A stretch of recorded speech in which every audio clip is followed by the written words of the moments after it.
Bonjour à tous et à toutes, c'est Ifa de Geometris Media, la chaîne qui s'intéresse à vos droits. Bonjour à tous mes étudiants lambda qui ont envie de connaître leurs droits et aux professionnels de droit s'ils passent par là. Ça fait 1 an que je suis pas venue ici. Spill the tea.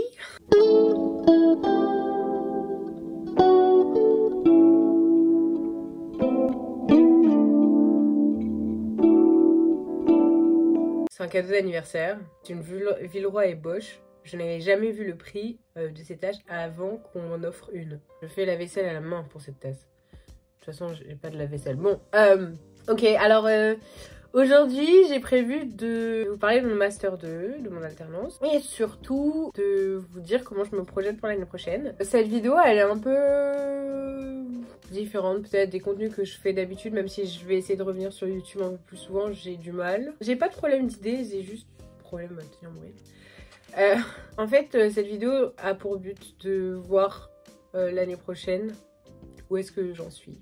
Je suis actuellement en M2 en droit du numérique. J'ai validé mon M1 avec mention.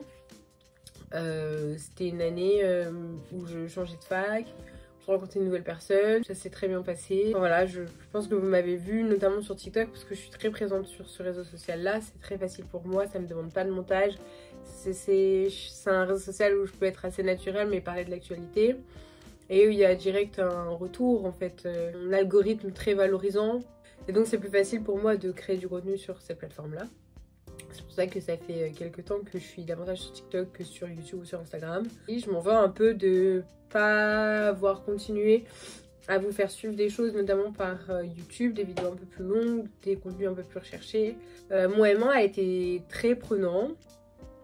Pas parce qu'on avait un mémoire, etc. mais parce que j'avais plein de projets à côté.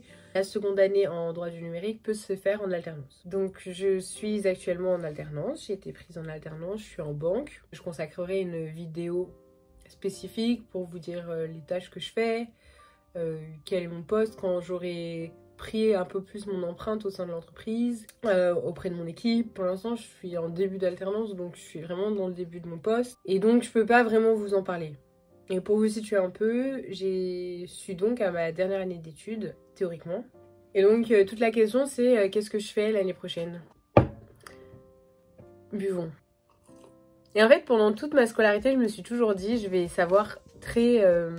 Enfin j'ai volontairement fait beaucoup de stages durant ma licence. Quelque part aussi m'ouvrir des postes mais m'enfermer aussi pour être sûre de savoir ce que j'aimais, ce que j'aimais moins. Et en fait je me suis toujours dit que ça allait m'aider à savoir exactement ce que je voulais.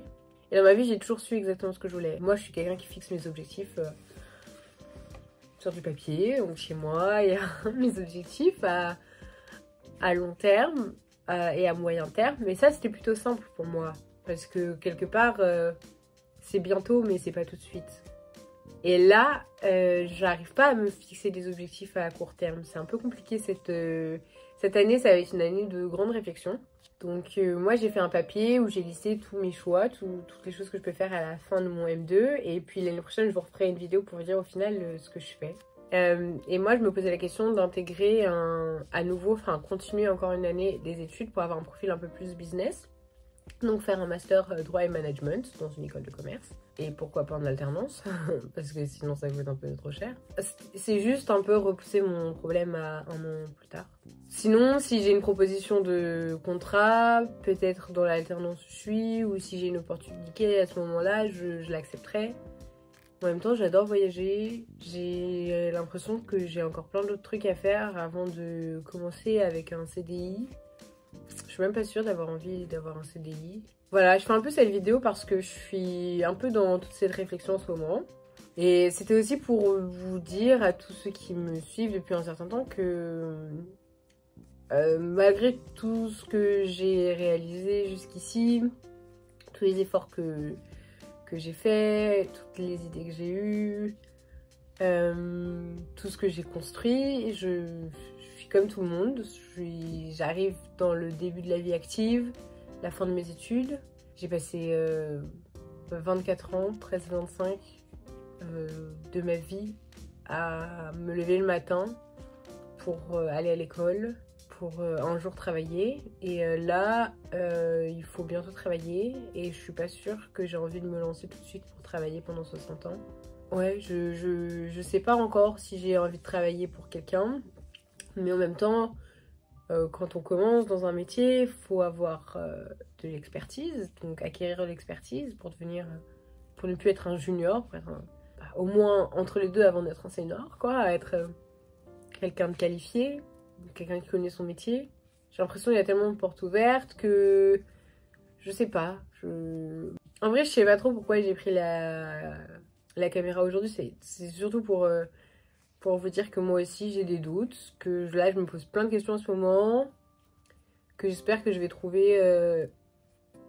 Enfin, non, pas que je vais trouver, mais que je vais me décider. Parce que trouver, on a plein d'idées. C'est pas ça la question. Et je voulais aussi faire un petit big up à tous ceux qui sont dans la même phase que moi parce que c'est une période où on parle pas beaucoup, je trouve. Moi, on m'avait jamais dit à la fin de tes études, tu sais, tu vas avoir une période où là, tu vas devoir faire des choix. Mais ouais, c'est spécial comme période. Genre la période où il faut se lancer. J'ai jamais été quelqu'un de passionné. J'ai toujours été quelqu'un qui bosse vachement et qui me met dans un truc et ça fonctionne bien ou ça fonctionne pas et je continue ou j'arrête. Et actuellement, j'ai pas trouvé un truc où je me dis j'ai absolument envie de faire ça. Plein d'avantages à faire de la communication visuelle, surtout là je suis rémunérée par la plateforme comme TikTok. Mais j'ai pas envie de faire ça à longueur de journée. Moi, la raison pour laquelle je fais autant de vidéos, notamment sur TikTok, c'est parce que tous les jours j'ai des idées, parce que tous les jours je côtoie des gens qui sont dans le droit et que du coup tous les jours ça m'alimente au niveau de l'actualité, au niveau des débats, au niveau de... Je me vois pas ne pas avoir cette actualité, ne pas avoir cette discussion tous les jours avec des professionnels de droit et qui alimentent mon envie de transmettre. Mais en même temps, j'ai pas envie de passer 40 heures derrière un bureau à faire des trucs sur le droit, uniquement du droit et pas avoir une liberté de pour qui je travaille, avec qui je travaille, à quelle heure je travaille, de l'endroit où je travaille. Donc tout ça, c'est en réflexion. Voilà.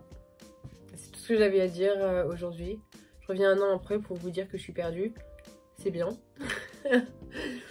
Mais je vais essayer de revenir sur YouTube quand même pour faire des contenus un peu plus toutes les semaines, peut-être parler d'un procès en cours ou d'une actualité, etc. De vous transmettre des contenus un peu plus réguliers, juridiques et tout. Si vous avez des questions, si vous avez besoin de moi pour quoi que ce soit. Comme d'habitude, n'hésitez pas. Je réponds particulièrement sur Instagram. Si vous voulez laisser votre demande en public sur YouTube, c'est avec plaisir. C'était tout pour aujourd'hui. C'était tout pour cet échange avec vous. Comme d'habitude, hein, c'était Fadj et Mensis Media, la chaîne qui s'intéresse à vos droits. Voilà. À très vite.